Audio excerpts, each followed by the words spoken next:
Again, you're going to tell us something.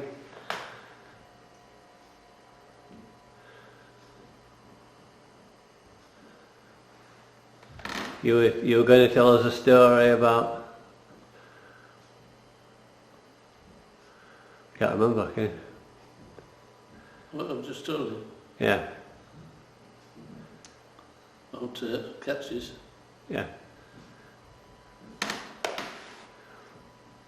In 1969,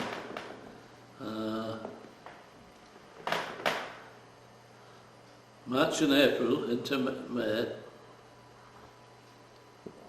everybody packed up because there was no fish, and we kept going,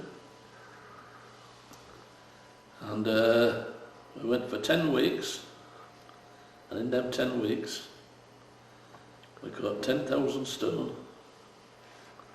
And we got £5,000 for it, and the crabbers weren't going to fry. Weren't going nothing, weren't the crabbers. At the beginning of the time, like most of it. And we got 10,000 stone for £5,000. There's 4 of us was there, all got about the same. Did you, in your lifetime, you must have seen the stocks of fish gradually declining? No. You didn't? No. No, there was tons of fish. Tons of fish. Some it depended on what the winters was. You know, some winters you get a good winter and next winter you get a poor one. But the following winter will be a good one again. Probably.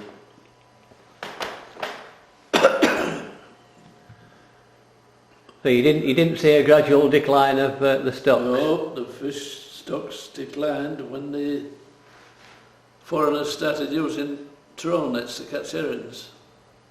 And they weren't just catching herrings, they were catching everything else, skate, not so much skate, plaice and cod. They were getting tons of it in the nets and chucking it overboard in the bay to come in the bay to put their herrings in brine, salt their herrings. They used to chuck these cod overboard. And when we were trawling on a night, we'd tow them up, great big place, you know, and that's what they chucked overboard.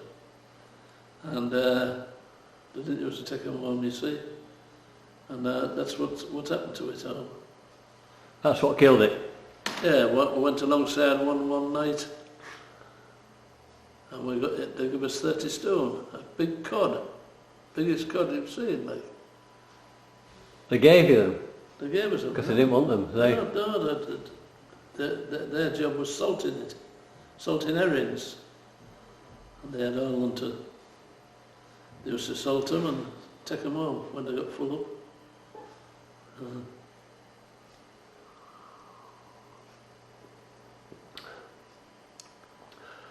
There's always a bit of risk with fishing, isn't there? You know, you spend all this time getting your lines ready, baiting it, you pay for the bait, you pay for the scaling, yeah, mussels. And then if you go out with your long line and there's no fish there, or very few fish, you don't get anything, you don't get any return. No. So it's always a big risk, isn't it? Yeah. How many times would you go out and get little? You know, it would be a failure. Oh, not many. You get down to about 30, 40 stone, but then the other times made it up when you got over 100 stone, you made it up a bit that way. Some weeks it wouldn't be there for different reasons. And then the next week, it'd be a good fishing week. Maybe northerly winds and northwest winds, and the bottom was stirred up, and disc were in the water so the fish couldn't see the bait, and he didn't used to get much. Maybe 20, 30, 40 stone. and So the weather made a big difference then? well, in certain times, Yeah. if it was if the wind was southeast, the water used to clear, you see, depending on the weather, Yeah. for getting big lots, like, you know. Did you develop any sense of knowing where the fish might be? No, there was that so many boats going, there was 15 couples going, roughly, here, and somebody would knock it. And as long as there was no porpoises and that, and askers as we call them, among it, chasing the sail, you see, the fish would be there next day. There was askers among it, clear the askers and the fish as well, and to move off of sand onto rock or off a rock somewhere else.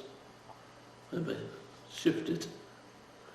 But otherwise, they're pretty good.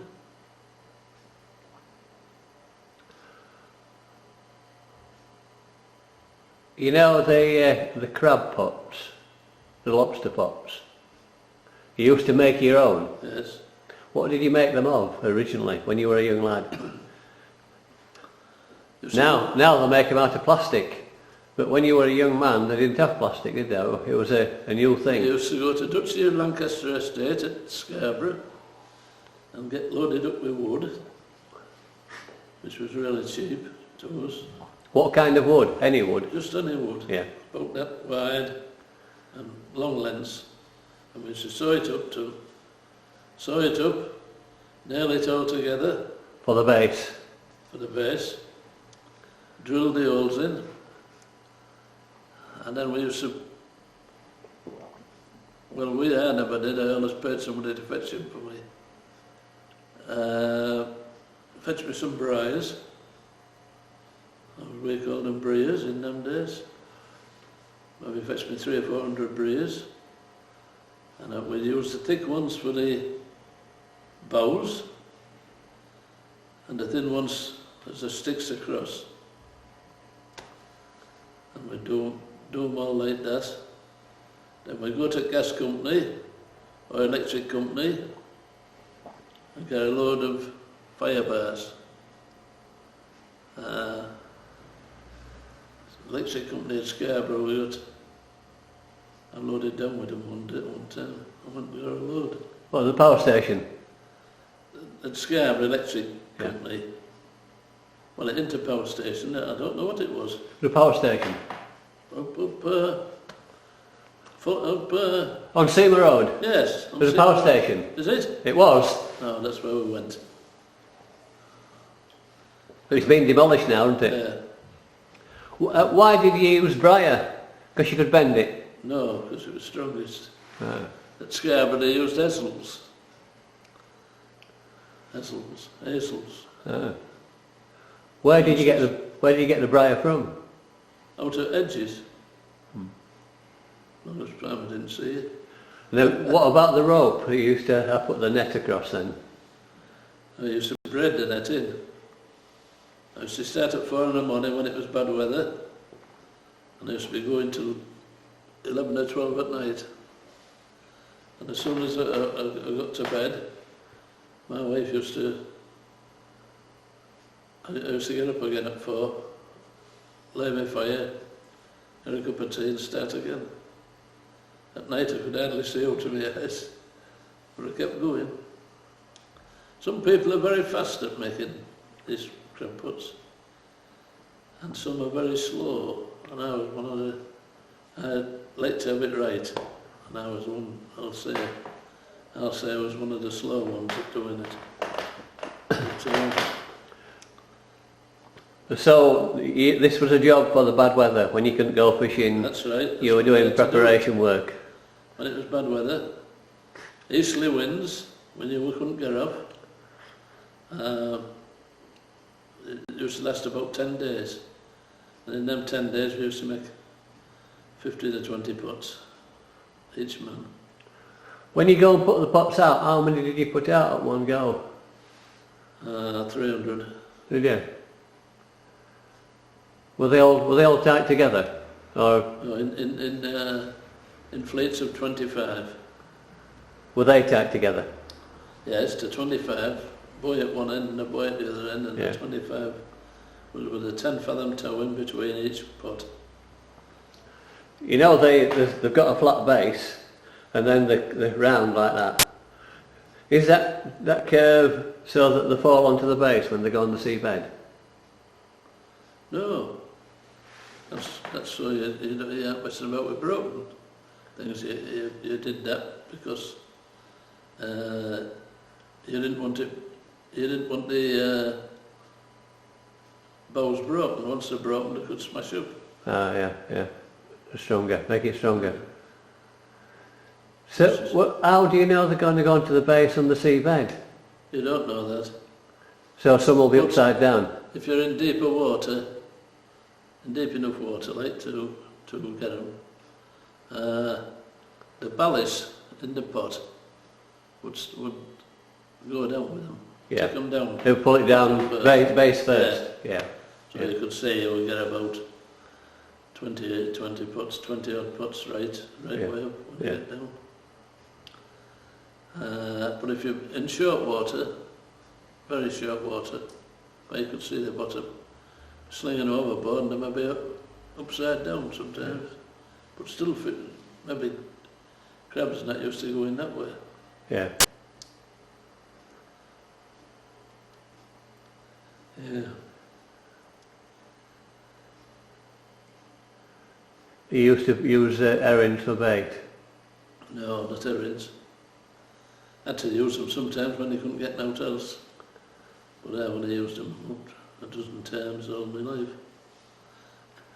Herrings goes dirty in water and they don't fish they'll get a crab or two maybe, but mackerel's better. Mackerel's always clean, whereas a herring gets dirty in the water. What, and the crabs are not attracted to it? Well, the crabs goes in after them, but lobsters don't. Oh, I see. Because it's fresh bait is herrings. Yeah. Fresh bait. And lobsters likes old bait, salted bait, and crabs likes fresh bait. Yeah. And that's why you have to have it that way.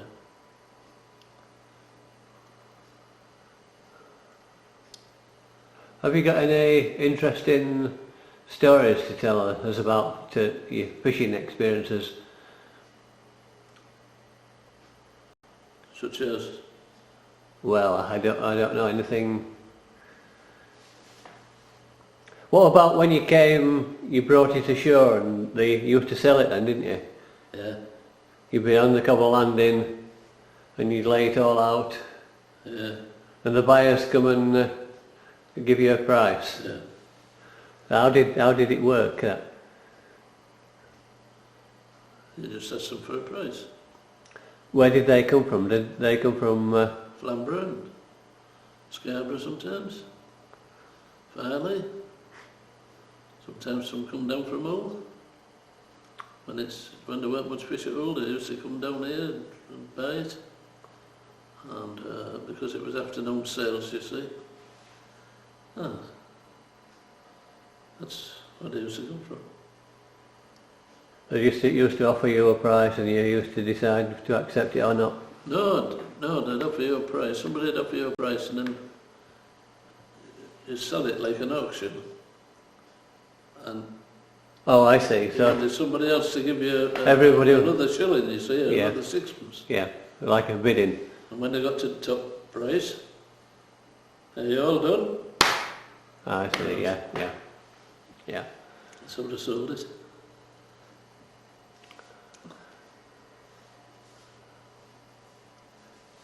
They do say that Filey, fishing at Filey was established by people from Norfolk. Have you heard a story such as that? My father-in-law come from Norfolk, his parents, and his uncle as well. No, I don't think so. Just a lot of different people used to come. I don't think Norfolk people was come here. I think they were all Filey people. The Scotters came from Norfolk, That's didn't right. they? My wife was a Scotter, Did they? and her father was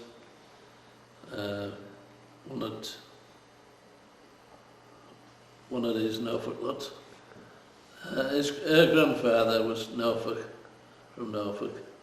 They come from a spot called Scotter near Sheringham. Oh yeah, I've heard of that one, yeah. Called it Scotter, about a mile from Sheringham. Yeah. Yeah. Yeah. What about the Filey Fishermen's Choir? Were you involved with that? No, No. they're all farmers. Fun? They're all farmers in that. Yeah. There isn't more than 2 fishermen in it. Yeah. There is There that. used to be a lot at one time. They all used to be fishermen. But I've never been.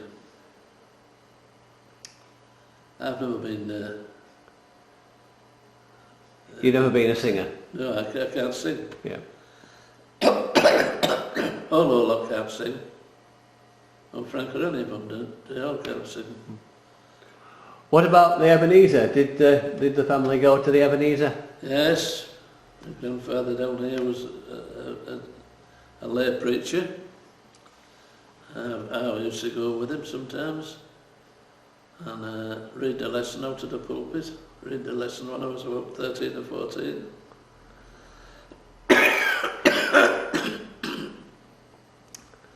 But in 1940, the age of 14, 4 of us took a boat out to Scarborough in bad weather to shoot a line with about 60 hooks on it. And a sea stood above us, dropped right into port. First sea filled her, next sea turned her over, anchor dropped out and now we were swinging. I went unconscious after a long time, like I've been swimming. One lad, he was unconscious straight away because he was asthmatic. And two of the 2 were still there. And during my time I was unconscious, I went to heaven, you see. And while I was in heaven, I found out that going to chapel was a waste of time. It wasn't a thing, because I didn't know what they were talking about, I feel. What they were saying was totally untrue, more or less. So I never went no more. That was me finished. So you dropped religion? I dropped religion, yeah. I'm not religious, but I believe what I believe now. I've seen it. I've been back again since, and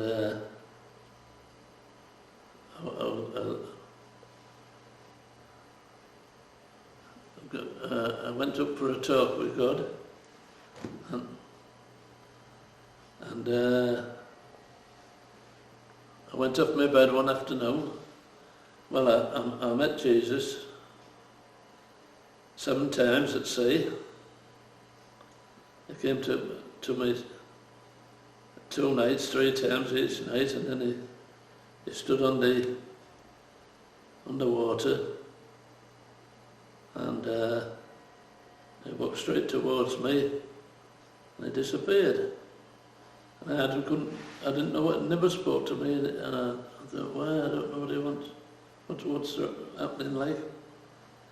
And 3 weeks later, I went off my bed, straight out through the window, which was shut, through glass. and back up to heaven. And when I got there, I went up to see God on the lift. There's a lift there, you can't see it. You go up on this lift. I see God, and he was there to tell me a tremendous lot. He told me a tremendous lot. And he told me how Ireland, he had an Irishman in front of me, and this bloke went to him before I did, you see, and he wouldn't answer a question. They gave him a question, he wouldn't answer it, so he just went up into air and started going around heaven anti-clockwise, and then he disappeared out into oblivion as the thing got bigger. And he told me, then he was to tell me about Ireland. And he says, there's three things. Before Ireland can be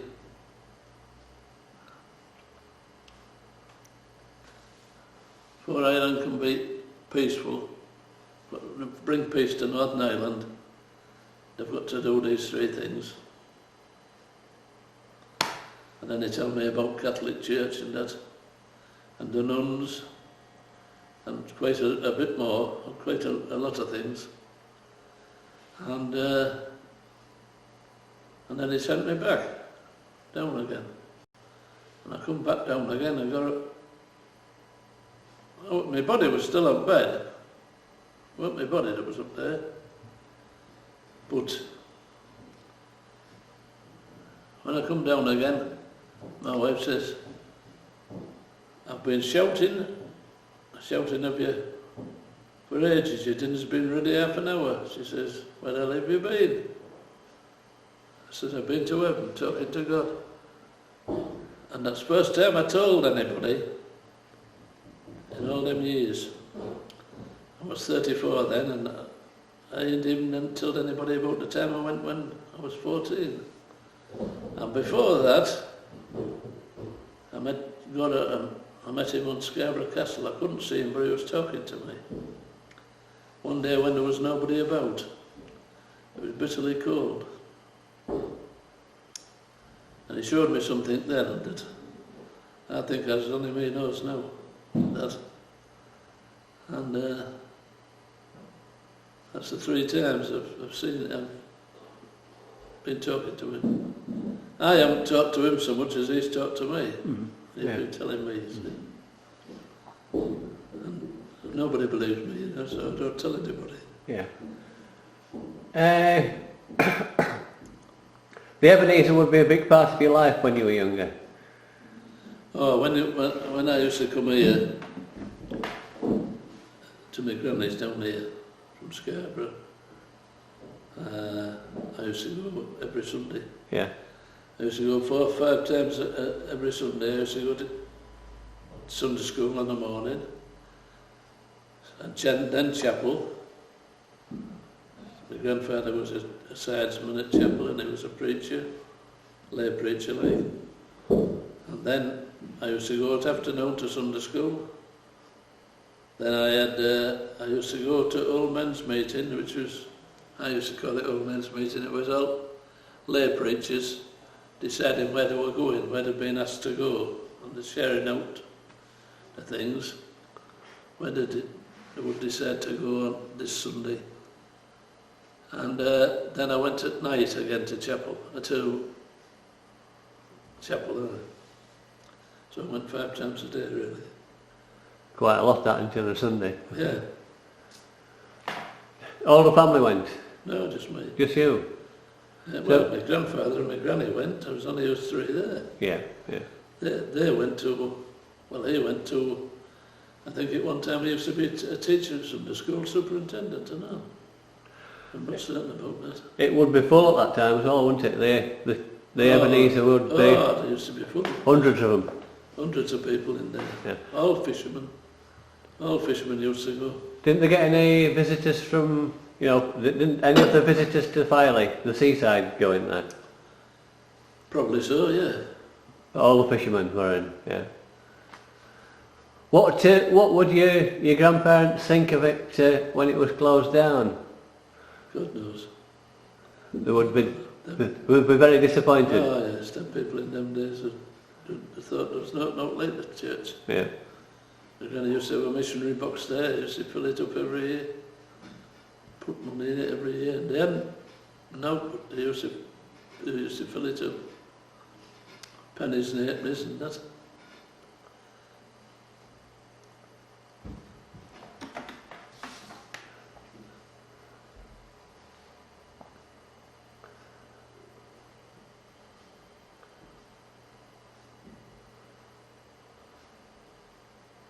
What about, going back to long lines, what did you make the lines from? What material?